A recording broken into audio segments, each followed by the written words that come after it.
হাদিকে যে মারা হইল গুলি করে, তার বেঁচে থাকা অবস্থায় তার কি এরকম সিকিউরিটি ছিল যে সিকিউরিটিটা তার মরার পরে দেওয়া হয়েছে? কথা কয় না কেন? হ্যাঁ, দেওয়া হয়েছিল।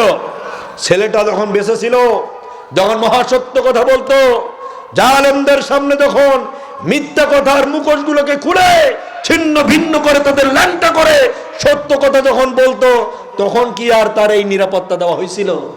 হয় নাই। এখন দেখেন তিনি মরে গেছেন, শহীদ হয়েছেন, এখন তার কবরের পাশে সিকিউরিটি, তার বাড়িতে সিকিউরিটি, তার লাশের সিকিউরিটি। তার এই সিকিউরিটি দরকার কি? এই মরার পরের সিকিউরিটি আমরা চাই না। জীবিত থাকা অবস্থায় বাংলাদেশের সোনার ছেলেগুলো, যাদের কারণে এই দেশের জালেমরা বিতাড়িত হয়ে সত্য দিন প্রতিষ্ঠা করার জন্য বা অন্যান্য দলের রাজনীতি করার সুযোগ পাচ্ছেন, এই ছেলেদের নিরাপত্তার ব্যবস্থা নিতে হবে। কথা বলে না কেন?